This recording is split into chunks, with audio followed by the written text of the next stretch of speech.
We had a brief conversation with Representative Cole, talking primarily about how to make healthcare more affordable and accessible.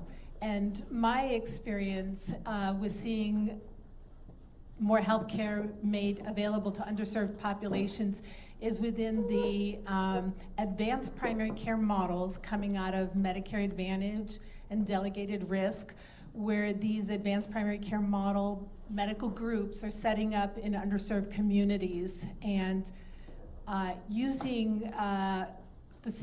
creating facilities, state-of-the-art facilities within these disadvantaged communities and recruiting their staff from the community and recruiting patients to come in and receive a different level of care than that community has ever seen. And so that's been exciting to see advanced primary care having the economic motivation to go in and deliver better care to disadvantaged communities. Yeah, absolutely. And when Representative Cole opened up this this day, she had on some of the coolest cowboy boots, didn't she? She really did. Didn't she? She really represented Texas well, and you're so right. Healthcare needs to be affordable for folks for a number of reasons. And I think she kind of echoed a lot of the things we got to throughout the day, that when you look to access to care and you use access to care as a proxy, for example, for ER utilization, it becomes pretty apparent that you just don't have enough care in communities. And we know that many of the communities here in Texas I think we heard the term frontier. You know, they're out in the rural communities, and they also have a lack of access, but that also happens in urban areas as well. So it was great to have us kick us off and get us fired up for a great day of talks. So thanks, Representative Cole.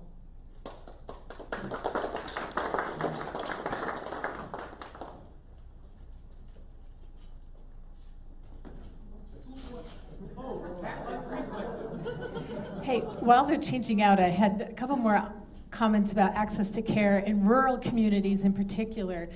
There's a startup company that's partnered with a pharmacy chain who is not offering their own in-house primary care, but this startup is focused on rural deserts, medical deserts, by equipping vans, and the vans will then either go to a patient's home in a small van, or a large motorhome-sized van will park in the parking lot of these pharmacies and conduct clinics for the rural population, so delivering mobile health care. So that's another solution that's possible. Yeah, and before we get started on Patient Heal Thyself and this wonderful panel we had on diagnostic testing, we'd really like to give Victoria Montgomery a big round of applause. She's the one that took all the time to make these wonderful drawings. If Teen and the rest of the group had me at least try one, you'd have some stick figure up here. It'd be high comedy. You know, one of the things that we saw in this panel and we heard from them is, you know, how do we not only democratize home testing, but demystify it? Really have high efficacy testing that could be in the home, and if not in the home, how do we have it at a much affordable price so that folks understood that I can get testing in a great manner that made sense. Also, we didn't want to leave the group from not understanding that today in the market of diagnostic testing, in my opinion, there is many opportunities for consumers to choose independent of a provider actually making an order. So if there's any folks in here that may run some of these consumer-based diagnostic testing facilities where a consumer can walk in without an order from a clinician, they can get a lot of the tests that they want. And then I believe one of the panelists made a really important point about the very fact that if you look at the technology that's in a pregnancy test, and we know that came on the shelf, and there was no difference in understanding that folks can read that and do a good job of interpreting a pregnancy test, but it actually gave people control. It actually gave them more information to make better decisions in their own lives. And in fact, that technology that was rolled out in the late 60s, early 70s is no different, in fact, than a lot of the lateral flow technology we use today in many of the home testing products. So I thought about this a little bit differently than home testing products. I was thinking about the availability of results, and also thought about diagnostic screening tests that are routinely being done in the primary care office and funded, where the results are delayed. So of the 5 or 6 I could think of, hypertension you can know right away.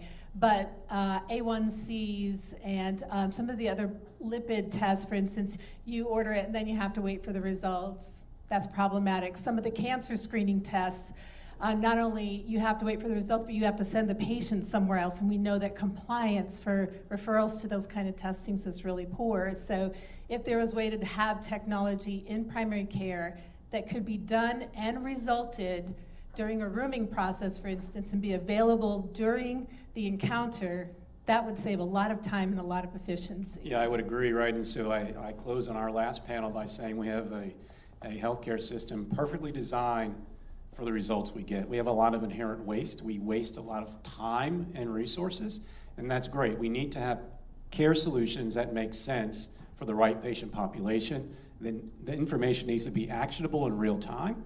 It doesn't need to be delayed, and sometimes we need to look at how medical policy is written so that we can actually get paid for visits ahead of time, so that you're driving and coordinating care in order to get those lab tests to coordinate with the actual office visit.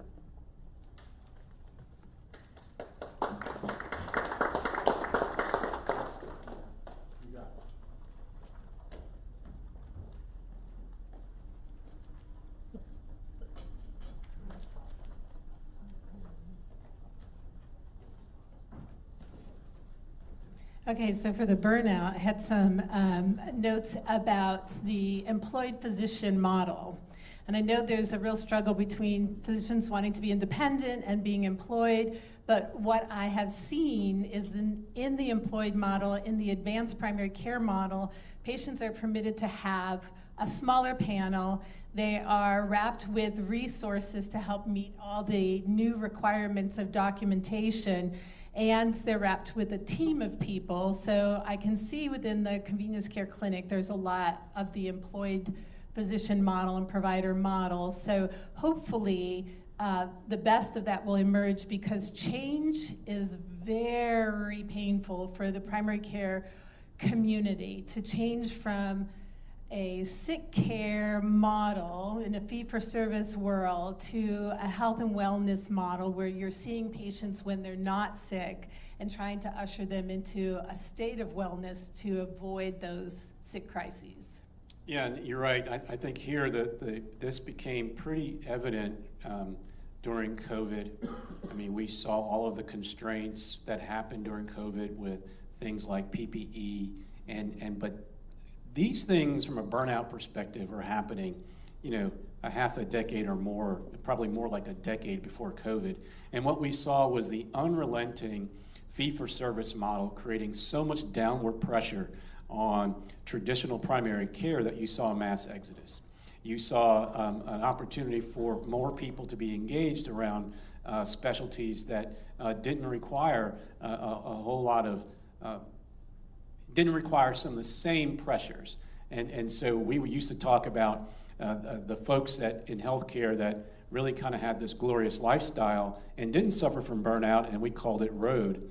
And the road to happiness was paved through these professions: radiology, ophthalmology, anesthesiology, dermatology, and then we added on emergency medicine, ROADE. And so they were coming in and reaping the benefits of a fee-for-service model. And what we described during this panel, which almost every one of them did so much, is that we needed to listen more to our clinicians, understand that burnout is real, be willing to do things that are different.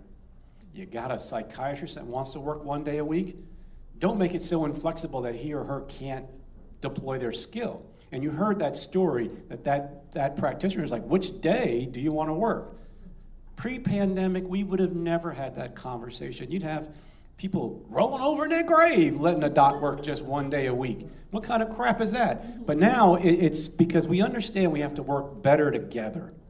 and not be divided around taking care of the patient. And I think understanding how we make this happen in the future is going to be really tantamount for us to get to the next level and really get from health care from sick care, because right now it's too much on sick care.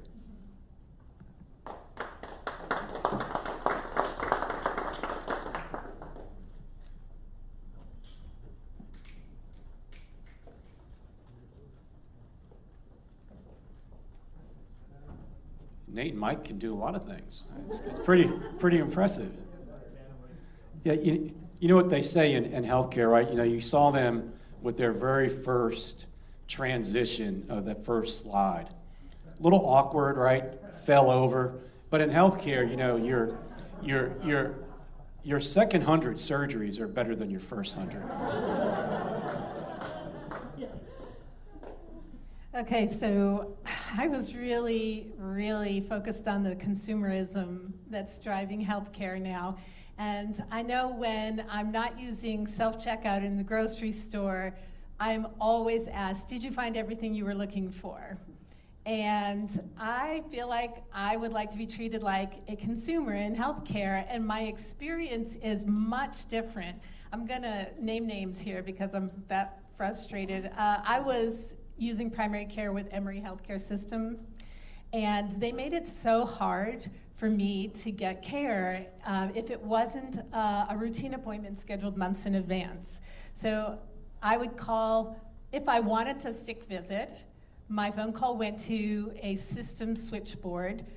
The switchboard would then contact my primary care office, and a nurse would evaluate my request and then would call me to see if I qualified for a sick visit, and then she would discuss it with the doctor and then call me back again. So how many hours do you think has transpired since that happened, really driving me to urgent care, which maybe that's what they want, I don't know, but I didn't feel valued, whereas seeing healthcare move into a retail setting, people are, you know, they're trying to get my loyalty, and I'm just gonna say I'm a customer of CVS. They work at getting me back in their store over and over and over again. And if my healthcare would treat me like that, it'd be a different story. But now I really look forward to healthcare and primary care moving into a retail setting where I am valued as a customer and not just tolerated as a patient. Well, first, Lori, apologize for your experience at that health system. That is the exact reason why convenient care and retail health is in the business. All of that friction and headwind that she suffered just trying to get an appointment created an advantage for retail health. And I'm just going to dive into what Representative Click said, but you turn back the clock 25 years ago, retail health really didn't exist, right? And what kept building was all of the frustrations you just unpackaged in 30 seconds. I can't get an appointment. It feels like I'm a bother to them. It feels like I'm troubling them in order to get an appointment. And back then, vast majority of doctors' offices had no extended hours, no holidays, weekends, or nights, right? So this is a perfect example for this disruption to happen 20, 25 years ago with some of the first entrants with CVS Minute Clinic. And what Representative Click said, and I would, man, I know she was only about 5'3", 5'4", but damn, if you were in the legislature with her, she'd be a rock in your shoe, right? She was not gonna let anything go. And let me just point out a couple of things that I think was incredible here.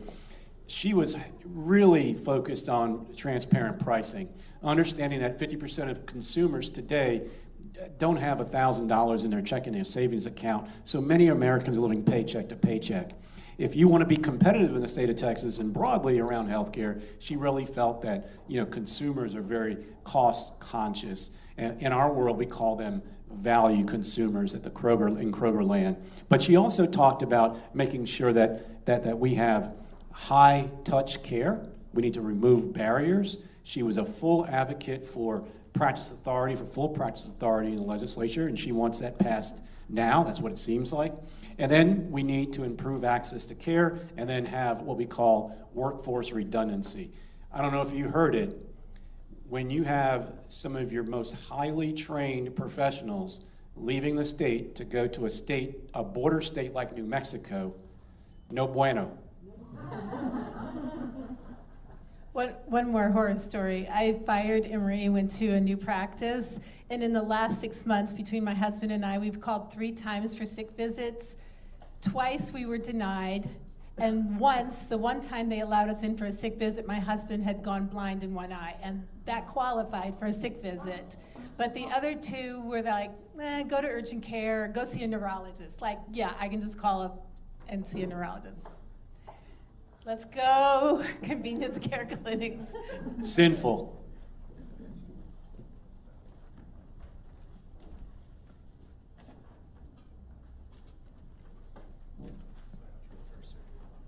That's right. 101st surgery, really good.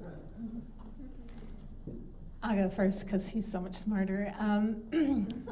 It's only recently that I became aware of this variation in practice authority for nurse practitioners, and I am completely supportive of that being cleared up.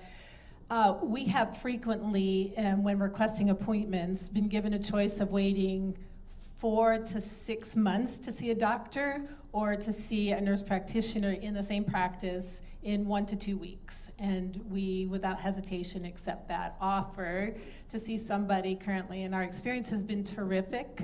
And we find that nurse practitioners tend to be easier to talk to, more compassionate. And, I am one of those informed consumers, and I'm happy and satisfied with the care that we're getting.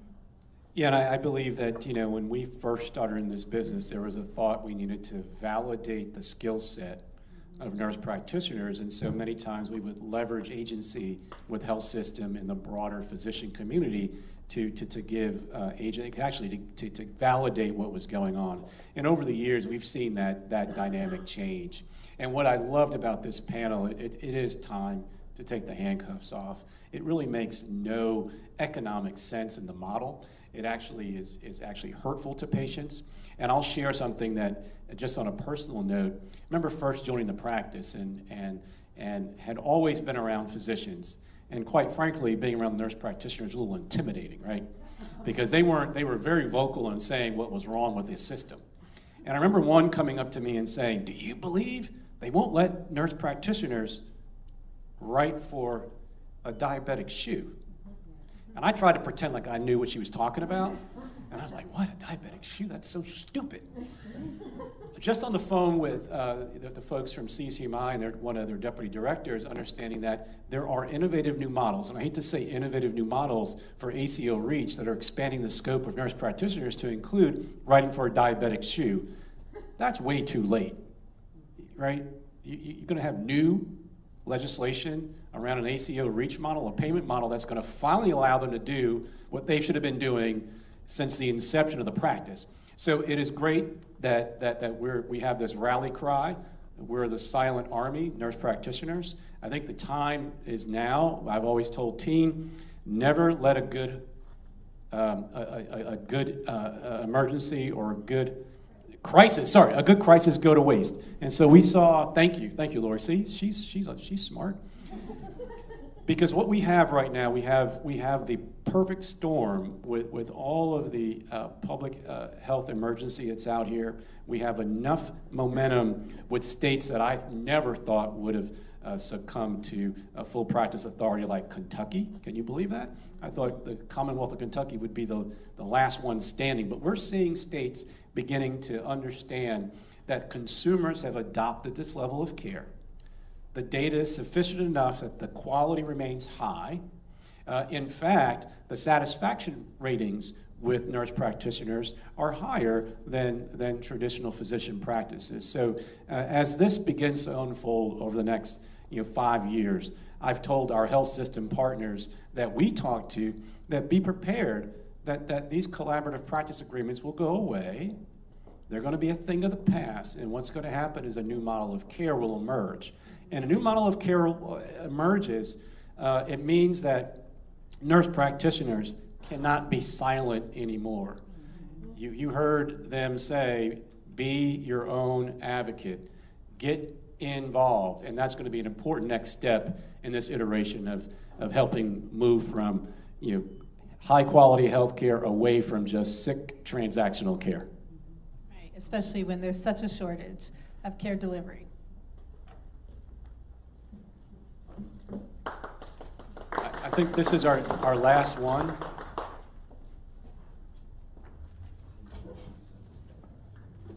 And I think we sufficiently bored you. No, hopefully we didn't bore you with this panel.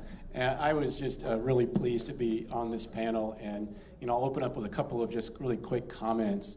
And you heard most of the same types of things over and over from a lot of us. I think I made the comment that we have a system perfectly designed for the results we get. We already know that. We also have an economic mismatch of how we provision healthcare in this country. And I'll share just one tidbit that I didn't share on stage. Just because you have health insurance doesn't mean you have health care. You have health insurance doesn't mean you have health care. And let me explain what I mean by that. If you think about a traditional insurance model, it's built around low probability, high cost events. Tree falls, crashes your house. It's not going to happen every day. You get into a car accident. It doesn't happen every day. But imagine if you got into car accidents every day. What would happen? They'd raise your rates. They'd drop you from their plan. It's pretty simple. We need to get away from things like insuring my health, creating more of a health plan mentality, so folks know that you're not a utilizer, you're actually being part of a healthcare plan network, and that we want you to be vested in your care. Since you brought up health plans, I will say I work a lot with health plans, and I am continually surprised at how many health plan executives keep coming back to what's good for our patients. They really believe that when the patients are healthier, everybody wins. Obviously, their costs will go down, and everybody wins when a patient's healthier. So I wasn't quite expecting that, but to this panel, I think the thing that jumped out at me is full practice authority for pharmacists, which is a unique advantage for the retail clinic space that primary care organizations are just, some of them dipping their toe into that water, where they're adding clinical pharmacists to their care management teams. And so I think that's a huge advantage. Come back to the food as medicine. Another personal story, my mom was recently diagnosed with a high potassium blood result and CKD3. And I know that nutrition has a lot to do with both those things, and she is old school, cook food, real food. She doesn't eat a lot of prepared foods or junk food, so I'm like, what should we change? All I could think of is bananas and spinach, and I had to ask, do you have any nutritional guides?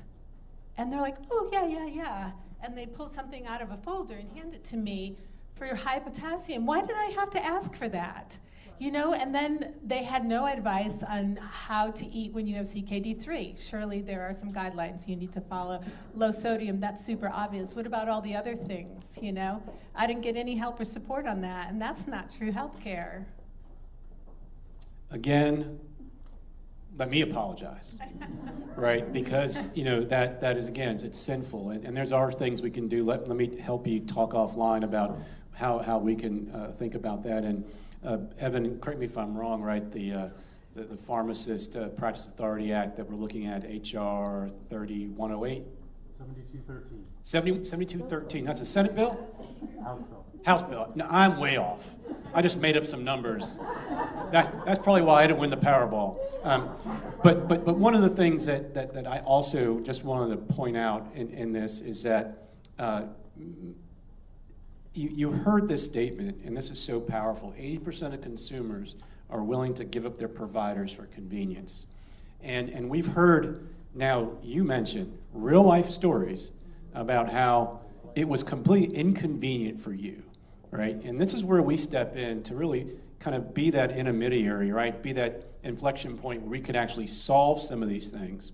We could solve some of the things that were happening with your husband, with your mom, be part of that conduit to then be an advocate for patients. And I think there's, any of the nurse practitioners here want to chime in. I think one of the things that is tantamount to a highly trained nurse practitioner is that they're a relentless advocate for their patients.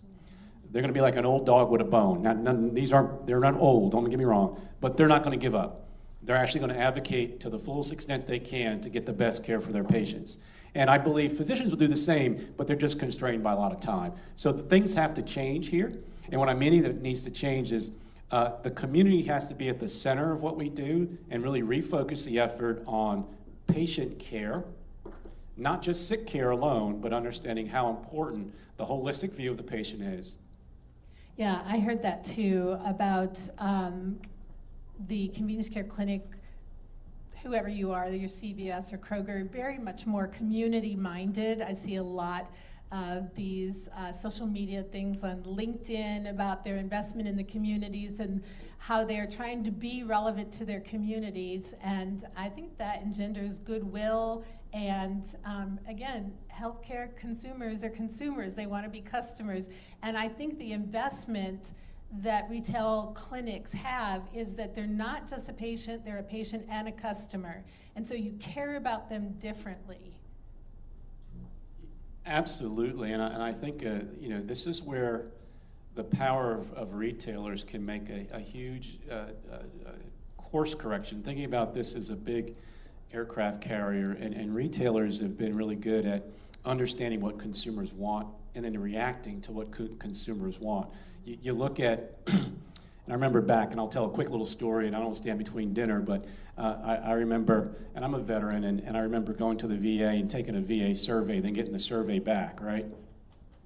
And one of the things it said, the veterans almost exclusively hated to park in these circular garages, like you go up, what do you call them, elevated garages, right?